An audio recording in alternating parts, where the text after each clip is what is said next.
If you're flipping houses right now and you've ever lost a deal because your lender couldn't close fast enough, what I'm about to walk you through is going to change how you think about picking your next lender. Most investors believe that the answer to a tight closing window is just finding a faster lender. The real answer is finding a lender who can give you the right leverage at the right speed. And those two things are not the same thing at all. I'm Aidan and I funded hundreds of millions of dollars in hard money loans for real estate investors across the country. Last month, one of those was a $1.6 million deal in Honolulu that came to us from a wholesaler. He needed to close in under 14 days. His prior lender was only offering him 70% loan to value with no rehab funding on a deal with $313,000 for a renovation budget. This meant the borrower had to put in a lot of cash to get the deal done. And that was the part of the deal that actually was about to kill it, not the timeline. We took the exact same deal from initial documents to loan documents in 5 business days. On a deal with $313,000 in renovation budget, that meant the borrower was going to have to put almost all of his liquidity he had into the deal, making him lose on both opportunity cost and ROI. We took that exact same deal from initial documents to loan documents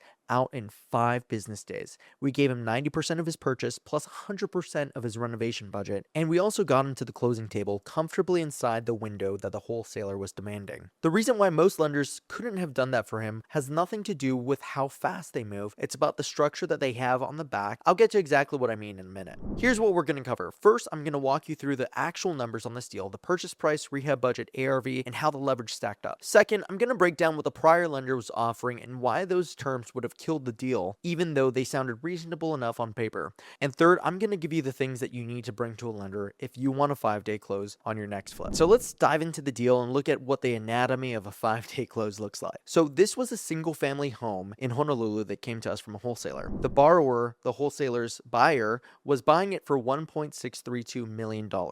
He had a rehab budget of $313,000, and the ARV, which stands for after repair value, basically what the property is going to be worth once it's renovated and finished, was $2.5 million. Our terms came in at 90% LTV, loan to value, on the purchase plus 100% of the rehab budget. So running the math, 90% of that 1.632 million is about 1.469 million on the purchase side, plus the full 313,000 for rehab gives us a total loan of around 1.78 million. The borrower's cash to close on the purchase was about 163,000 plus the standard closing costs, and the total loan against the ARV of 2.5 million was about 71%, which sits comfortably under that 75% threshold lenders typically use on a flip. And then timeline, this took us less than 5 business days from receiving his initial borrower documents to us getting loan docs out to escrow. So we closed very comfortably within this wholesaler's 14-day window that he needed.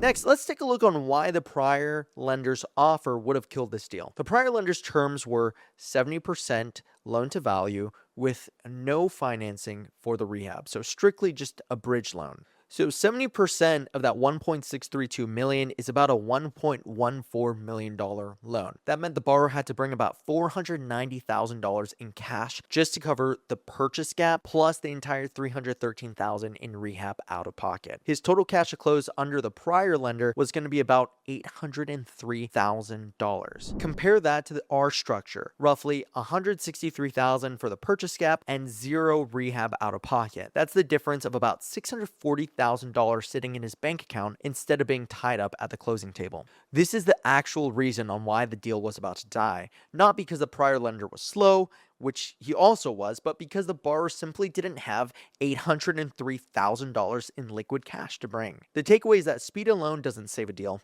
leverage saves the deal, and speed just lets you close on time. So here are the things that you need for a 5-day close. The first thing is going to be clean borrower documents before you even start shopping lenders. This is going to be your entity documents, like your operating agreement if you're an LLC, or corporate bylaws if you're a corporation. Your formation documents, like articles of organization, articles of formation, your EIN letter from the IRS, and a certificate of good standing, which you get from the state. The next thing is, driver's license, your track record, 2 months of bank statements is always smart to have on hand, your purchase contracts, if any, and the readiness to fill out the loan application scope of work from your lender once they send it over to you. The second thing outside of the borrower documents is just deal margin clarity. Understand your purchase price, rehab budget, ARV, and have comps ready before you even make the call. If you don't know your numbers cold, no lender can move fast for you. Every lender is going to ask you for this information anyway, so don't make them wait while you go and find it. And this is where the calculator comes in handy. Honestly, it's the easiest move I can give you. Before you even call a lender, run your deal through a free hard money calculator at calculator.rscprivatelending.com and just plug in your purchase price and your rehab budget and your ARV and go check it out. The calculator is going to show you what leverages we'd likely be able to offer you, what your cash to close is likely going to look like, and where your deal sits against the after repair value.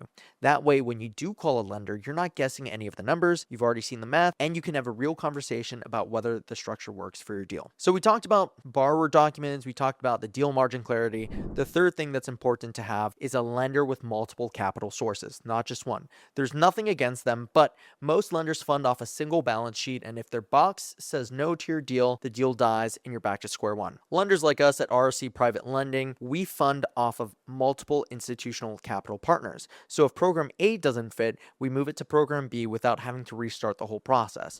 That's the real structural reason a 5-day close is even possible. So if you guys are interested, drop the city you're flipping in down in the comments, and I'll do a future video on what lender activity looks like in a different markets right now for you. And before I wrap this up, there's one more thing I want you to take away from all of this. Even if you never end up needing a 5-day close yourself, understanding why leverage matters more than speed is going to change the way that you evaluate every lender quote you get from here on out. The lenders who give you a fast yes at low leverage are doing you a favor on paper that ends up costing you serious cash at the closing table and throughout the project. And the lenders who give you the right structure, even if it takes them a few more days or even a week longer to get you to the closing table, are usually the ones actually saving you tens of thousands and sometimes hundreds of thousands of dollars when it matters the most. And if you want to see exactly what I look for when underwriting a hard money file before I even issue terms, so you know what to have ready when you do reach out,